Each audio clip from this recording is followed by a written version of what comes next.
Let's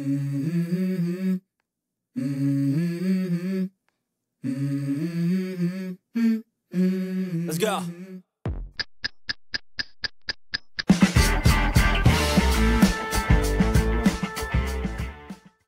For today's video mga repa, gagawa tayo ng bike stand ng anak ko dito sa BMX niya na 16 inches pambata. So may mga materyales na akong nakita ang mga sobra dun dati sa paggawa. Wala muna tayong bike ride ngayon kasi ito, bike stand muna kasi mahirap pag nakasandal-sandal lang sa nasasakay kasi dito lang to sa bahay nakapark.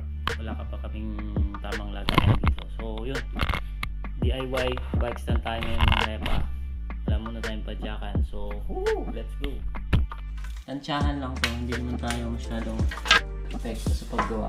Ang kahoy na pala to is 1x1 na wood lumber. Siguro 35 cm wak na to. 35 cm pinaka base niya, kabilaan. So dalawang putol tayo dito.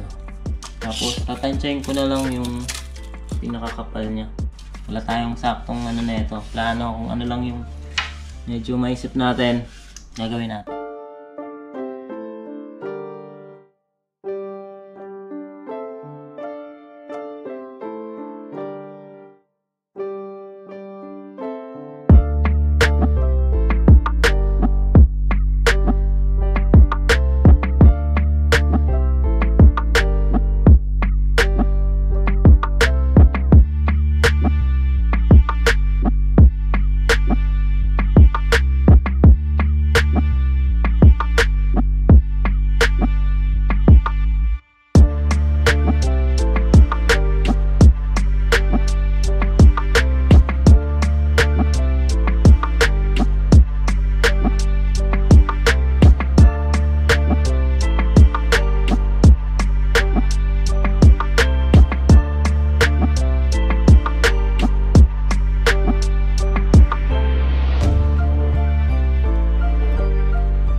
Yung nilagyan ko siya ng ano sa ilalim para may support din kasi yung kahoy na to medyo maliit pala, mababaw yung pako ko, maliit lang yung lagpas sa kahoy.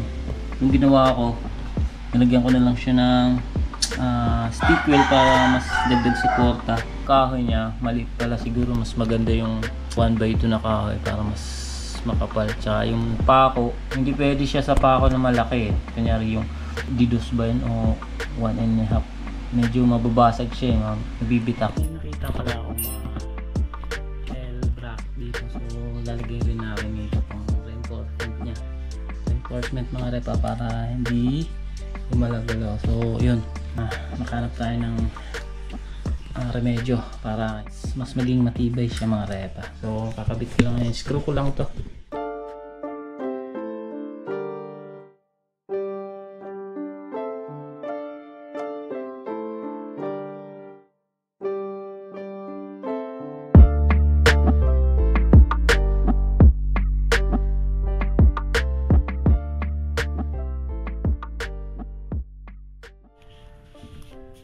Ito namang nilagay ko kanina, nilagyan ko na stick wheel to, tapos ngayon nalagyan natin ng pako para mas matibay, para yun ay maging bengkong.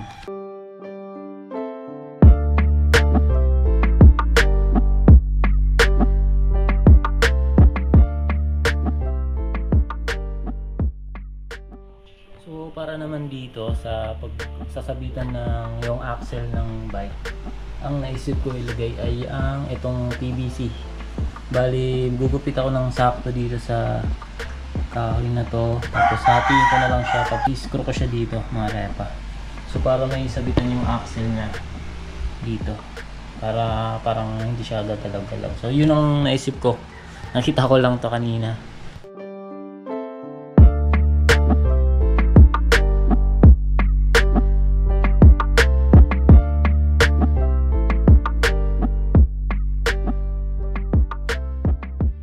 So ngayon mga repa, screw na natin siya. Ang ginawa ko dito, binutasan ko muna nagpainit ako ng pako, hindi ko na na-videoan. Pinutasan ko lang ito para pag in-screw hindi na ako mahirapan, hindi na ako masyadong pinersa.